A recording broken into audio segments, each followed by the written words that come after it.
rumah Nathan. Kalian bisa memanggilku dengan Kak Ririn. Nah, di sini kakak akan membahas mengenai materi Animalia. Sebelum kita memulai materi, kakak sudah menyiapkan nih beberapa hewan. Tada! Coba kita lihat dulu yuk. Coba kita lihat beberapa hewan berikut ini. Ada 5 hewan ya. 1, 2, 3, 4, dan 5. Yang pertama, dia berbentuk bulat seperti donat, tapi bukan donat. Dia ada duri-durinya. Kemudian ada garis warna ungu, ada garis warna pink. Ini namanya Echinus sp, bulu babi berwarna ungu. Kemudian spesies kedua, dia bentuknya seperti busa untuk pencuci piring, kemudian warnanya putih kekuningan, ada lubangnya ini namanya adalah Spongia sp yang termasuk ke dalam hewan porifera. Kemudian yang ketiga, nih warna hitam, banyak duri, bentuk bulat. Ini dapat dijumpai di bawah terumbu karang biasanya, namanya itu Diadema sp. Kemudian yang ini sering disebut dengan siput telanjang. Wah, bener-bener telanjang ya. Warnanya hitam, hijau. Dia disebut juga dengan teripang. Namanya adalah Stichopus sp. Kemudian yang ini tentu kalian pernah kan melihat ini di film SpongeBob tentunya. Yang Tuan Crab. Nah, warnanya coklat. Sebenarnya merah sih karena ini sudah diawetkan, maka warnanya coklat. Ada Carapax, yang keras ini namanya Carapax. Nama ilmiah dari spesies ini adalah Paratelpusa reticulata. Yuk kita lihat Stichopus dan Spongia sp. Jika dibelah akan lebih mudah yang ini dong, karena dia teksturnya lebih lunak dan lapisan tubuhnya lebih tipis. Kemudian yang hitam penuh duri, diadema, jika dibelah akan menghasilkan rongga seperti ini. Dinamakan dengan rongga tubuh. Nah, bulu babi yang warnanya ungu, penuh duri, ada garis-garisnya ini. Jika kita belah, maka akan menghasilkan luasan tubuh yang sama antara yang kiri dan yang kanan. Coba kita bandingkan dengan yang Spongia. Jika dibelah, maka antara kiri dan kanan kan tidak memiliki luasan tubuh yang sama. Hal ini dikarenakan di bulu babi ini dia memiliki simetri tubuh yang dapat ditunjukkan dengan garis-garis pemotongan seperti ini. Mau tahu kelanjutannya gimana nih? Yuk kita simak video selanjutnya. Tadi kan kita sudah mengamati dan membahas satu persatu beberapa hewan yang telah kakak persiapkan. Nah, hari ini kita akan belajar mengenai apa sih? Kita akan belajar mengenai lapisan tubuh, rongga tubuh, dan simetri tubuh. Sebelum masuk ke materi, yang perlu kalian persiapkan adalah alat tulis, ballpoint, dan buku tulis untuk mencatat penjelasan dari kakak. Dan jangan lupa siapkan semangatnya juga ya, dan tetap stay tune di channel kakak. Selanjutnya kita akan membahas mengenai lapisan tubuh dan rongga tubuh. Yang pertama kali kita akan membahas lapisan tubuh. Nah, adik-adik tahu nggak sih ada berapa macam lapisan tubuh itu? Ya, ada 2, yaitu dipoblastik dan tripoblastik. Di jadi kata di 2 dan sini 3. Tadi ini ada 2 lapisan, yang ini ada 3 lapisan. Nah, kita akan membahas satu persatu ya, Dek. Yang pertama, kita akan membahas diploblastik. Di sini kakak telah memiliki hewan dari filum Selenterata, spesies Hydra sp. Nah, coba Dek kalian lihat, di sini ada perbedaan warna kan? Ada warna ungu dan ada warna pink. Ungu ini lapisan luar atau lapisan ektoderm. Yang pink ini lapisan dalam, endoderm. Lapisan ektoderm akan berkembang menutupi seluruh permukaan tubuh dari Hydra sp. Kemudian yang lapisan dalam yang warna pink ini, dia akan berkembang menjadi saluran pencernaan. Akan tetapi di Hydra itu dia salurannya masih sederhana, sehingga berupa rongga seperti ini atau namanya rongga gastrovaskuler. Kakak ada singkatan taking ala Kak Ririn, yaitu POCOCITY. POCOCITY. POCOCITY. CT. PO untuk porifera, CO untuk selenterata, dan CT untuk stenopora. Nah, kita tadi udah membahas diploblastik. Sekarang kita akan membahas triploblastik. Bedanya dengan diploblastik, kalau di diplo kan fungsinya ada ekto dan endo. Nah, kalau di triploblastik itu antara ekto dan endo itu ada sisipan, yaitu mesoderm, akan berkembang menjadi otot yang dapat ditemukan pada vertebrata.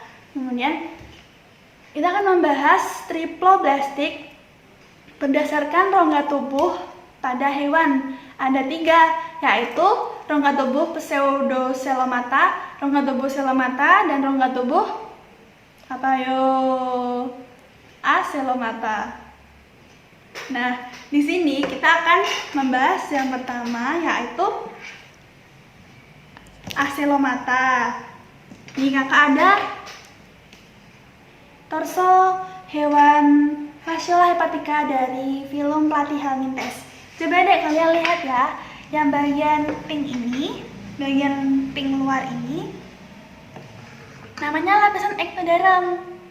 Kemudian yang oranye kekuningan ini namanya lapisan mesoderm.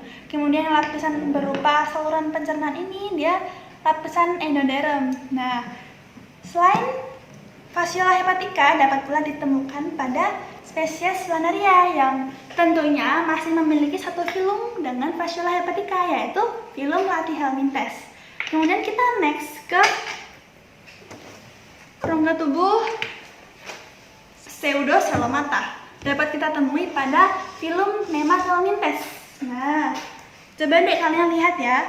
Di sini ada spesies Ascaris lumbricoides dari filum Nemathelminthes.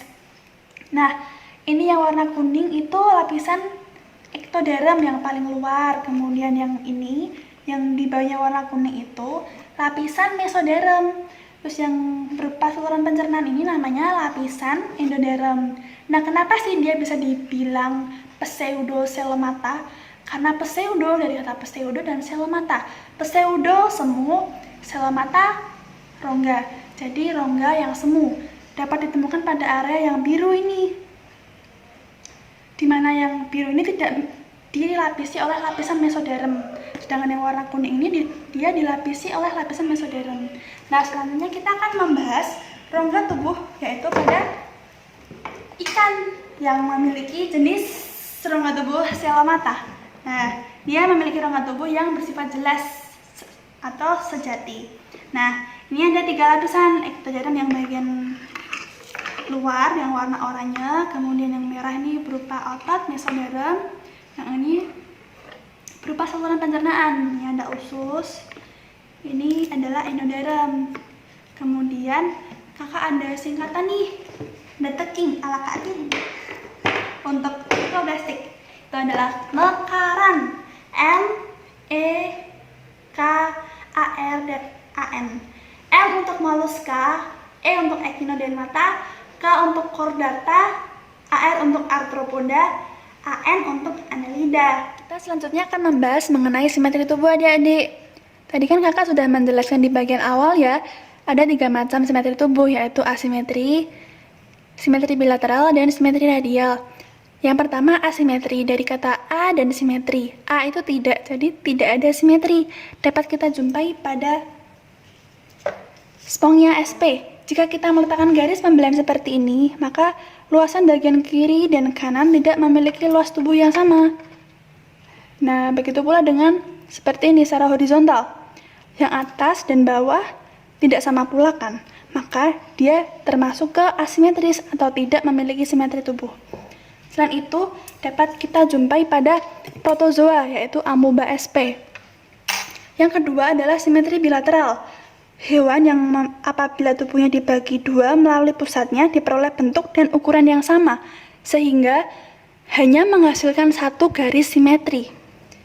Contohnya dapat kita temukan pada kepiting, nih, tuan crab, Paradelphosa reticulata. Garis pembelahan secara vertikal seperti ini. Garisnya kan bisa secara vertikal, maka luas daerah antara kiri dan kanan itu sama. Jika kita letakkan garis horizontal, apakah sama atas dan bawah? Tidak sama kan? Makanya dia hanya memiliki satu simetri. Oleh karena itu, dia termasuk ke simetri bilateral. Selain dari kepiting yang termasuk ke arthropoda, ada filum-filum yang lain, yaitu kakak ada singkatan nih, yaitu cap anemon. C untuk chordata yang dapat ditemukan pada kura-kura Trachemscripta. A. Arthropoda pada kepiting ini. Platyhelminthes pada Fasciola hepatica atau cacing hati. Annelida pada Nereis viridis. Dan Nemathelminthes pada Ascaris lumbricoides. Poin yang ketiga, simetri radial, yaitu hewan yang apabila tubuhnya dibagi dua melalui pusatnya dari arah manapun diperoleh bentuk dan ukuran yang sama.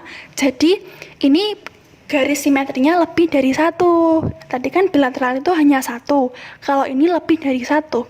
Contohnya dapat kita temukan pada selentrata, yaitu pada hidra yang telah kakak jelaskan tadi, dan echinodermata. Nih, hitam, penuh duri, diadema, dan ini Echinus sp. Jika kita meletakkan garis pembelaan seperti ini, vertikal, diagonal, horizontal, kemudian diagonal sebelah kiri, diagonal sebelah kanan, maka dia akan memiliki garis simetri yang lebih dari satu. Maka dia akan termasuk ke simetri radial. Kemudian kita akan membahas perbedaan simetri radial dan simetri bilateral. Kalau simetri bilateral itu D, itu hewannya memiliki sisi tubuh yang lengkap, yaitu sisi dorsal, ventral, anterior, dan posterior. Jika simetri radial, hewan itu hanya memiliki sisi ventral dan dorsal saja. Tak terasa waktu sangat cepat ya dek. Pembelajaran kali ini kakak sudahi dulu. Jika kakak ada kesalahan, kakak mohon maaf. Semoga kita sekeluarga diberikan kesehatan oleh Allah Subhanahu wa Ta'ala, dan semoga wabah COVID-19 ini segera berlalu sehingga kita dapat melaksanakan aktivitas seperti sedia kala. Untuk kalian yang menonton video kakak dari awal sampai akhir, kakak ucapkan terima kasih banget, terima kasih banyak. Dan bagi kalian yang kepo dengan video kakak selanjutnya, kalian like, comment, subscribe, and share to your friends. Bye bye, see you soon.